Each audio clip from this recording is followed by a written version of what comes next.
Hello दोस्तों, आज मैं आपको बताने जा रही हूँ कि दुर्गा की मूर्तियों के लिए तवाइफों के आंगन की मिट्टी क्यों लाई जाती है।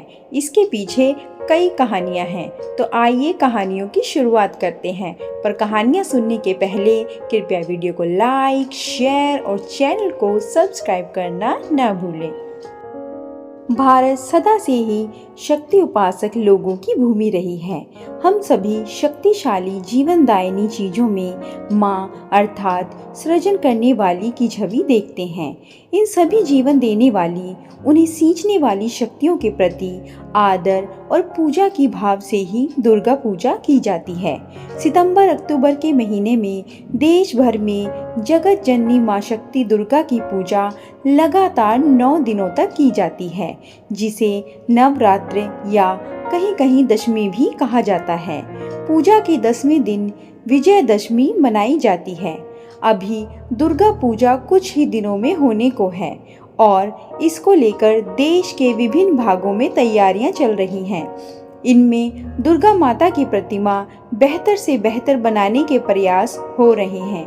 प्रतिमा बनाने को लेकर दिलचस्प बात यह है कि दुर्गा माता की प्रतिमा वेश्याओं के आंगन की मिट्टी, जिसे निषोधोपाली की मिट्टी भी कहा जाता है, से बनाई जाती है।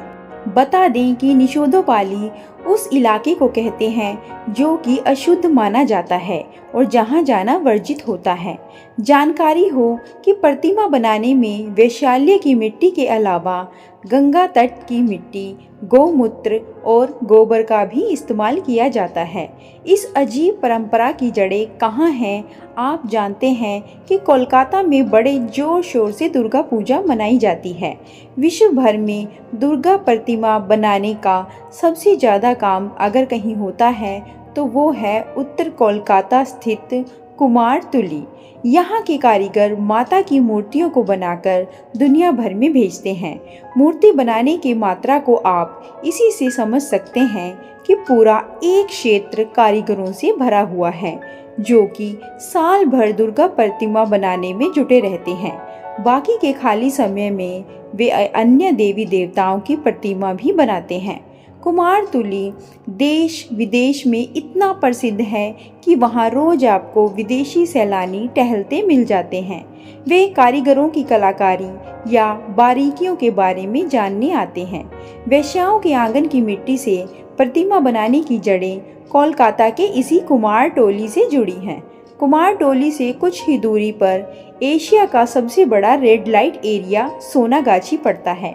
बताया जाता है कि कलाकार दुर्गा प्रतिमा बनाने के लिए सोनागाछी की वेश्याओं के आंगन की मिट्टी का इस्तेमाल करते हैं।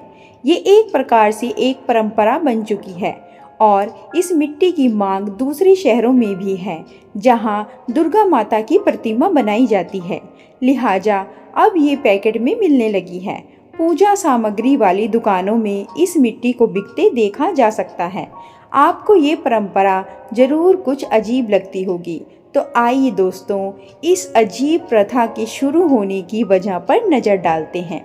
नंबर 1, पौराणिक मानता है कि किसी वेश्या ने सामाजिक तिरस्कार से दुखी होकर माँ की बड़ी भक्ति की।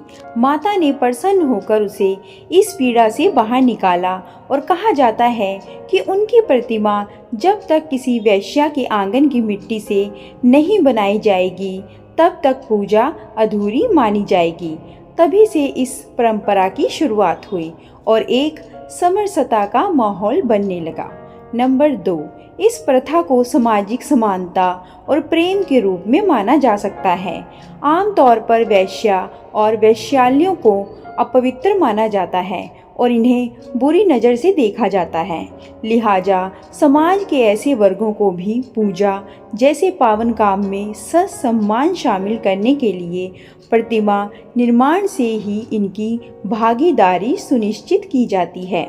नंबर 3, माना जाता है कि प्रतिमा बनाने वाला व्यक्ति भी माता के प्रति इतना समर्पित होता है कि वैशाल्या के अंगने की मिट्टी लाने के समय उसके मन में बुरे विचार नहीं आते और एक तरह से ऐसा करते हुए वह व्यक्ति अपना व्रत या कमिटमेंट पूरा कर रहा होता है। इस परीक्षा से गुजरने के बाद ही उसे प्रतिमा निर्माण के काबिल समझा जाता है। नंबर 4, धार्मिक लोगों का ये भी कहना है कि बुरे कर्मों में लिप्त वेश्याओं को मुक्ति दिलाने के लिए माँ के आदेश पर ऐसा रिवाज कायम है। उनके आंगन की मिट्टी से माँ की प्रतिमा बनते ही सभी पाप कर्म धुल जाते हैं और उनकी मुक्ति का मार्ग मिल जाता है। नंबर 5, नारी को शक्ति का अंश बताया गया है और इस लिहाज से नारी जिस किसी रूप में हो उसमें माँ की छवि देखी जानी चाहिए। इस मान्यता से माँ की छवि या प्रतिमा बनाते समय निश्चित जगहों से मिट्टी मंगाकर उपयोग किया जाता है। इन सब बातों पर गौर करने पर निचोड़ यही निकलता है कि हमने ही समाज में विभेद पैदा किया है। पूजा और उत्सव का उद्देश्य इसी भेद को मिटाना होता है। मनुष्य किसी भी रूप में हो वह समाज का हिस्सा है। खासकर इस प्रथा से नारी सम्मान का संदेश फैलाया जाता है। हर नारी में माता का अंश होता है और जो नारी का सम्मान करता है वही जगत अम्बा माँ दुर्गा की पूजा करने के काबिल होता है। यहाँ वो प्रचलित संस्कृत वाक्य याद आता है, यत्र नार्य सतु पूजयन्ते रमन्ते त्रत देवता।